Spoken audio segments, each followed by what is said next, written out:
Hola a todos. En este video revisaremos los conceptos básicos sobre el análisis de precios unitarios y sus componentes. Este tema es muy importante porque nos permite determinar el costo de actividades de proyectos de infraestructura conocidos como obras de una manera más exacta, lo que nos puede evitar muchos problemas a la hora de ejecutar estos proyectos. Pero, ¿qué es un precio? Un precio es el pago o recompensa asignado por el consumidor para la obtención de bienes o servicios.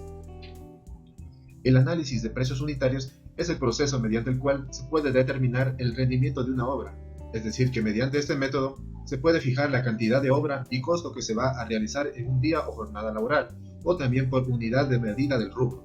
Por ejemplo, cuánto cuesta una carretera por kilómetro o cuánto cuesta el tendido de fibra óptica por cada metro, entre otras actividades. Los componentes de un APU o análisis de precios unitarios son los siguientes: el presupuesto, el precio unitario, que es el valor por cada unidad de obra, la unidad de obra, el rubro, la cantidad de rubro o cantidad de unidad de obra que vamos a emplear y el costo de cada componente o de materiales o mano de obra. Las características del análisis de precios unitario APU son las siguientes. Es un proceso aproximado, ya que se basa en la experiencia del analista y no todas las obras son iguales. Es un análisis anterior y posterior, ya que se basa en análisis anteriores de otros proyectos y este APU va a ser usado en futuros proyectos. Y es dinámico porque es susceptible a un proceso de evolución y puede ser mejorado y o actualizado. Ahora veamos los principales componentes de un APU. El presupuesto es la suposición inteligente del valor de un producto. El presupuesto es la suma de los productos de las distintas unidades de obra que lo forman. Este presupuesto también incluye gastos de administración, dirección técnica y utilidades. Luego tenemos el precio unitario, que el precio unitario está compuesto por los costos directos, CD, costos indirectos, CI, los costos por financiamiento, las utilidades y otros costos adicionales a este precio. Revisemos qué son los costos directos e indirectos y cómo se forman. Los costos directos están formados por los costos de equipos y maquinaria, los costos de mano de obra, el material y el transporte de los materiales. En cambio, los costos indirectos, que son costos generales necesarios para poder realizar una obra y que se producen de manera indirecta debido a la ejecución del proyecto. No se identifican directamente con el proceso constructivo, pero deben ser tomados en cuenta para obtener el producto terminado. Los principales costos indirectos son la utilidad del proyecto o contratista, los costos administrativos y los imprevistos o reservas de contingencia. Por ejemplo, tenemos como costos administrativos al pago de servicios públicos, al pago de fuerza motriz, también tenemos al mantenimiento de maquinaria, a los intereses de préstamos y pólizas de seguro y a los pagos de permisos e impuestos. A su vez, los costos directos se dividen en dos tipos. Tenemos los costos directos preliminares, que incluyen a los gastos de material, de mano de obra y equipo. Tenemos a los costos directos finales, que son los gastos técnico-administrativos necesarios para el correcto desarrollo de cualquier proceso constructivo.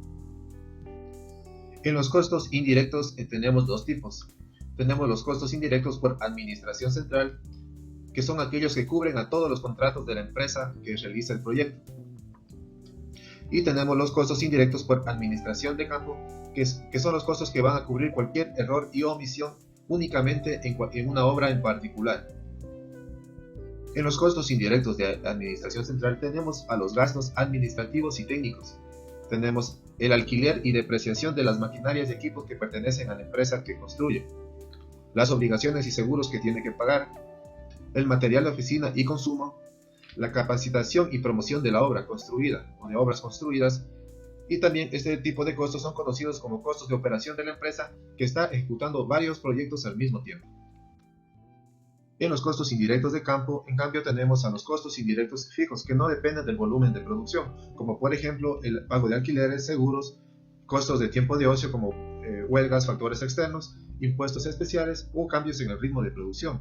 Y los costos indirectos variables que dependen del volumen de producción, como por ejemplo gastos de mano de obra indirecta, gastos de material indirecto, mantenimiento de obra, suministro de agua en la obra y suministro de energía eléctrica.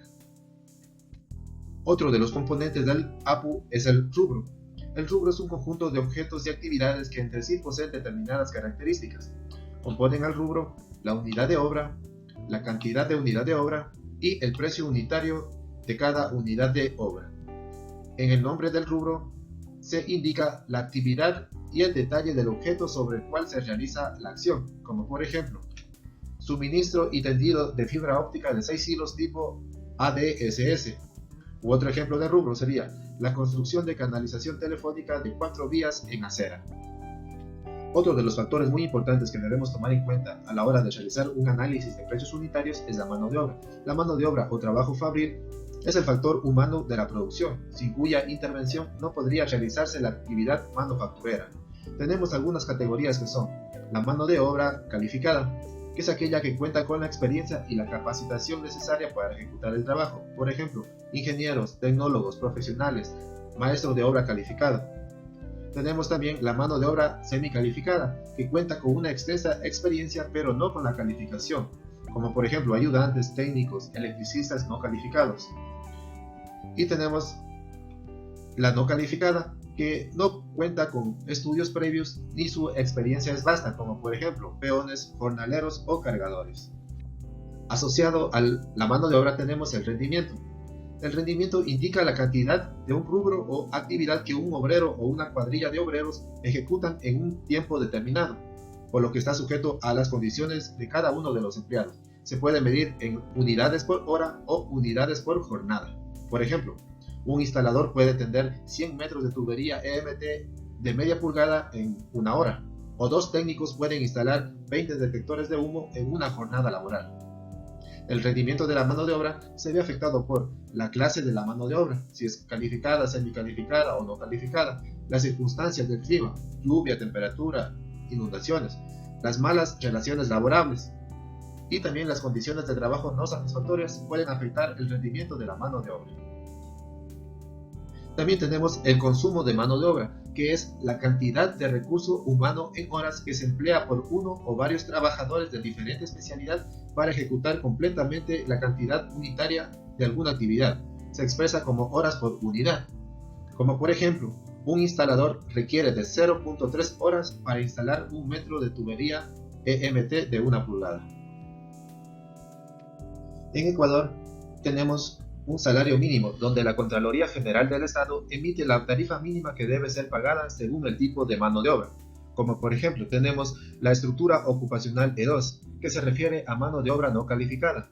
Un peón debe ganar $3.60 la hora. Esta tabla es actualizada cada año. El uso de estas tarifas y categorías es obligatorio para obras públicas. En obras privadas es recomendable usar valores reales de salarios que no pueden ser menores a los planteados en esta tabla. La maquinaria y el equipo son un factor muy determinante en los costos directos, debido a que pueden favorecer o perjudicar de manera considerable el rendimiento y avance de la obra. Nos referimos a todo el equipo y maquinaria usado por la mano de obra para ejecutar el trabajo.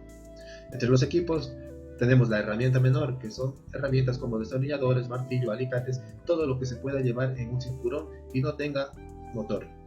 También tenemos herramientas especiales como taladros, fusionadoras de fibra óptica, OTDRs, medidores, analizadores de espectro, computadoras, plotters, que forman parte de las herramientas. También la maquinaria, que es todo aquello que posea motores de alta potencia como vehículos, maquinaria pesada, generadores eléctricos, compactadores, mezcladoras, entre otros. Para determinar el costo de cada equipo o maquinaria, tienen una tarifa de uso que se mide en costo por hora. Esta tarifa depende de un análisis especial por cada tipo de herramienta. Se toma en cuenta gastos como combustible, mantenimiento, depreciación y alquiler.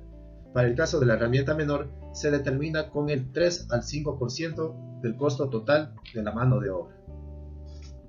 Un ejemplo de maquinaria puede ser una retroexcavadora que tiene una tarifa de $230 el día y que incluye el pago del operador y el combustible. O una camioneta 4x4 cuya tarifa es de $10 la hora, que está siendo usada por la mano de obra. Ahora, revisemos cómo se realiza el cálculo de tarifas de equipos y maquinaria. Si no se conoce la tarifa del equipo, se debe calcular. Para eso primero debemos conocer algunos conceptos básicos. El valor nominal, que es el precio pagado para la adquisición del equipo. La vida útil, que es la duración estimada que un bien puede tener cumpliendo con la función para la cual ha sido creada, por ejemplo, años, días u horas. La depreciación, que es la disminución del valor de un activo fijo producido por el paso del tiempo, el desgaste por el uso, el desuso, la insuficiencia técnica, obsolescencia u otros factores de carácter operativo o tecnológico. El valor residual, también conocido como valor de salvamento, es el valor que se estima que puede obtenerse de la venta de un activo fijo que ya ha cumplido su ciclo de vida o su vida útil. Para calcular la depreciación debemos usar la siguiente fórmula. La depreciación va a ser igual al valor nominal para la vida útil.